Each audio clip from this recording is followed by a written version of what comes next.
What's up everyone, it's Ben from the Vinyl Jukebox, and in today's video I'm going to be reviewing the new Black Crowes album, Happiness Bastards. Before we get started, if you haven't done so already, please be sure to leave a like and a comment on this video, subscribe to my channel, and turn on notifications so you don't miss any of my videos. So Happiness Bastards is the Black Crowes' 10th studio album and their first in 15 years, their last one being Before the Frost in 2009, and this is also their first studio LP since their 2019 reunion.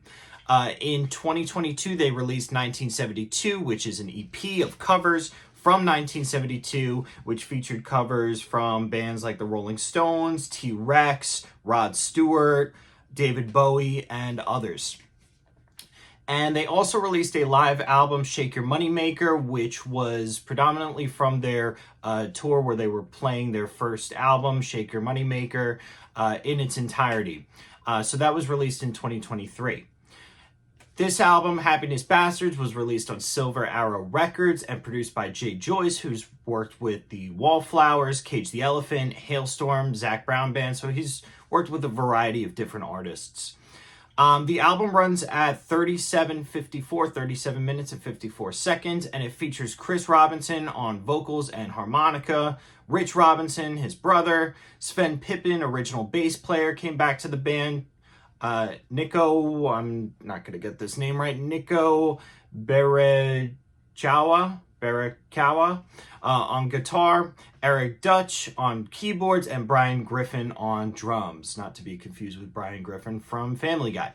The artwork design, as you can see behind me, was done by two people, Camille, who is Chris's wife, Chris Robinson's wife, as well as Rich Robinson. So really cool artwork, and we'll go into that in a few minutes. So just going through the album opens up with a very Rolling Stones-esque rocker, Bedside Manners, which really reminded me of something off of Exile on Main Street. I think that the 1972 EP was sort of a precursor to this album, really got the Black Crowes in that Rolling Stones mood, and you'll see Rolling Stones-esque songs pop up throughout the album. Rats and Clowns follows up at song number 2, which is a very fast-paced rocker.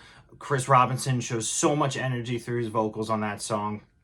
Cross Your Fingers is number 3. This was the second single released from the album. Opens up with a very folky acoustic guitar. Gives you the impression that it's going to be a very ballady type song, but then really drops with a heavy guitar and heavy vocals, and it's one of my favorite songs on the album for sure. Number 4 is Wanting and Waiting. This was the lead single. Very return to form. I think everybody kind of noticed how the Black Crowes were going to go about this album from this single. Very big soulful chorus with background singers. Very characteristic of the band.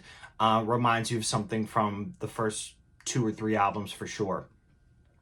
Wilted Rose finishes up side 1 and is song number 5. This was also the 3rd single from the album. And features Lainey Wilson, who was a Grammy award-winning country singer. Never heard of her before this album, but she does a great job on backing vocals. Kind of a very acoustic soul ballad, picks up a little bit during the bridge of the song, but a very soft way to end side 1.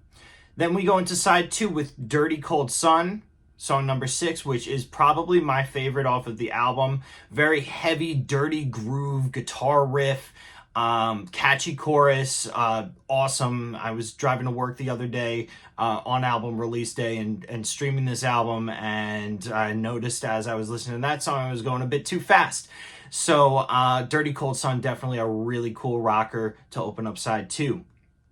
Bleed It Dry is the next song, number 7. A very classic, sleazy blues song showcasing Chris Robinson's harmonica playing.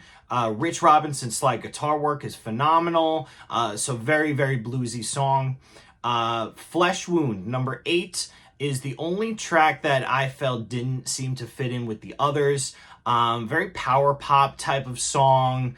It's probably my least favorite on the album. Just doesn't seem to fit. Very upbeat, but very power poppy. You guys can see for yourselves. Number 9, Follow the Moon was a big bounce back track for me. I was a little confused with song number 8, but number 9 brought me right back into that mood with heavy groove and guitar riff, catchy chorus with the background singers, and like I've said on a few of these other songs, a very old school Black Crowes-y sound. Finally, the album wraps up with Kindred Friend, which is a soft acoustic ballad, nice way to end the album, and end side 2. So I really felt overall this album really channels the old school Black Crowes sound. On their last album, Before the Frost, they went in all sorts of directions, very jammy, very folky. There were a couple songs that I liked, but it was a little out there for me. This was a very true return to form from the band, very welcome return to form, and it goes with the whole fact that they are reunited, they are reinvigorated as a band writing songs. But very characteristic of the first 4 albums. This is probably their best album since By Your Side, for sure, and just no bullshit rock and roll songs. This is a phenomenal rocker of an album. Only 2 acoustic ballady songs, but even those fit in quite nicely. All right, so let's take a look at the album packaging real quick. Now, I picked up the Amazon exclusive, which came on this bright orange vinyl, and I'll also show you, and I know I'm working a little backwards here. Usually I would start with the cover, but we have really cool labels on this album. On side 1, you have this skull, fits with the album artwork that you'll see in a moment, and side 2, cool raven. So I really liked the aesthetic of the album. I really liked the artwork and the direction that they went. And so let's take a look at the album jacket. So the jacket features on the cover the title, Happiness Bastards. And as you guys can see, the lettering is kind of shiny there, really cool. And it really does show the texture of paint, which it's trying to show. So that's a really cool feature of the album cover. You'll see on the back side features the band name, the Black Crowes, and just a really cool gatefold. Inside, one side says trust us, the other side says never trust us. And what I thought was really cool about this album, and we'll look at the inner sleeve in a minute, what was really cool, and I don't know if you'll be able to see, but the inside also has some artwork. There's a few skulls in there. You probably can't see it too well on camera, but you can see that one a little bit. But just really cool artwork. It shows that they put a lot of time into this, and it's just a single LP gatefold, but very cool artwork there. We have the inner sleeve, the original inner sleeve, which features some information about the production and band members and song titles. And then we have a sheet of all the lyrics. And good luck trying to decipher this. This reminds me of the movie Seven a bit, with the writing all over the walls in Kevin Spacey's apartment. But yeah, this is pretty interesting. But like I said before, I love the artwork, and I thought that it was really well done by Camille and Rich. And Silver Hour Records, I had never really heard about them before, so I'm looking forward to looking into their catalog a bit and seeing what other bands they have worked with. So my bottom line is that this is a phenomenal rock album. This may be one of my top albums of the year. We'll have to wait and see how the rest of the year pans out. But just amazing comeback album. You can really feel the energy that the band has, the new life that this reunion has brought to the band, and it's great to see the Robinson brothers getting along so well. Chris sounds really good on the vocals. You can tell a tiny bit of age. He doesn't have quite the range that he used to. However, he does make up for that, for the fact that his vocals are so powerful throughout the album. And you'll really notice he's channeling a lot of Mick Jagger's style in his vocals, but also maintains that soul style that he's made so famous for himself. Rich Robinson's guitars are so loud throughout the album. The riffs are phenomenal and really great to see him writing just very heavy, bluesy, dirty, groovy guitar riffs again. So this is a great album. I think this may be one of the best rock albums of the last 10 years, maybe even further back.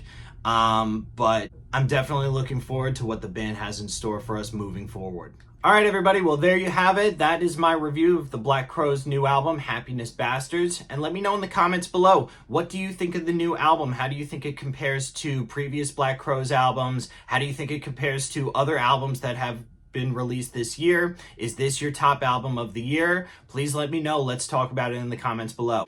As always, everyone, please don't forget to leave a like and drop a comment below this video. Subscribe to my channel and turn on notifications. Also, be sure to share this video with others who may be interested in this album, who haven't listened yet, or maybe those who have listened that are looking for a different perspective. With that being said, I'll see you next time, everyone.